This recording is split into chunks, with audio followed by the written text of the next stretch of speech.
दैत्य राक्षस और दानवती प्रबल हो उठे थे और शुक्राचार्य की शक्ति से उनकी ताकत और बढ़ गई थी। दूसरी ओर देवताओं के राजा इंद्र दुर्वासा आर्षि के श्राप के कारण अपनी शक्ति खो चुके थे।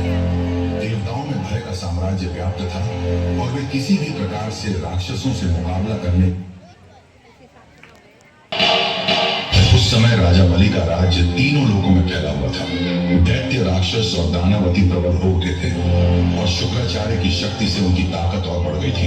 दूसरी ओर देवताओं के राजा इंद्र दुर्वासा आर्षि के श्राप के कारण अपनी शक्ति खो चुके थे। देवताओं में भय का साम्राज्य व्याप्त था और वे किसी भी प्रकार से राक्षसों से मुकाबला करने की स्थिति में नहीं थे। ऐसे कठिन समय में देवताओं ने संकट निवारण का उपाय ढूंढने के लिए भगवान विष्णु का सहारा लिया। उन्होंने कहा कि असुरों से मिलकर अमृत निकालने का प्रयास करो और अमृत का पान करके अमृता प्राप्त करो। उस समय तुम्हारे पास असुरों को पराजित करने का सामर्थ्य होगा। इंद्र ने भगवान विष्णु के आदेश का पालन किया और समुद्र मंथन की योजना बताने असुर राज बलि के पास पहुंचे। असुर राज ने देवताओं से संधि कर ली और समुद्र मंथन के लिए सहमत हो गया।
इस डीजे की कहानी एक कल्पना नहीं है।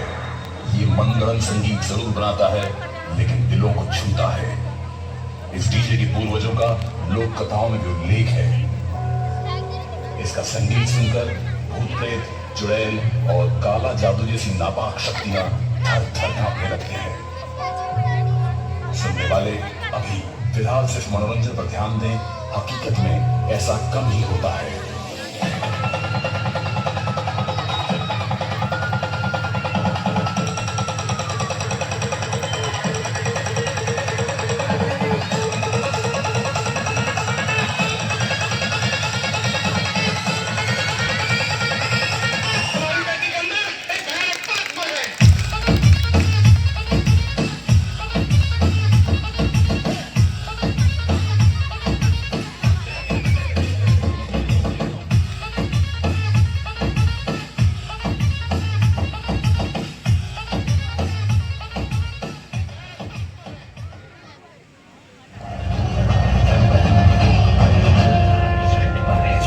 मंदराचल पर्वत को मथानी और वासुकी नाग को नीति बनाकर मंथन का कार्य शुरू हुआ। स्वयं भगवान विष्णु ने कच्छप अवतार लेकर मंदराचल पर्वत को अपने पीठ पर धारण किया। समुद्र मंथन की प्रक्रिया शुरू हुई। देवताओं ने वासुकी नाग को पूंछ की ओर से पकड़ा, जबकि असुर वासुकी के मुख की ओर से पकड़ने में लाभ समझ बैठे। मंथन की शुरुआत हुई और पहले जल से विष की भयंकर लहरें उठी। इस विष की उग्रता से देवता और असुर दोनों जलने लगे। तब सभी ने भगवान शंकर का आवाहन किया।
लाल बम बोले बम बोले बम बोले बम बोले बम बम बोले बम बम बोले बम बम बम बम बम बम बम बम बम बम बम बम बम बोले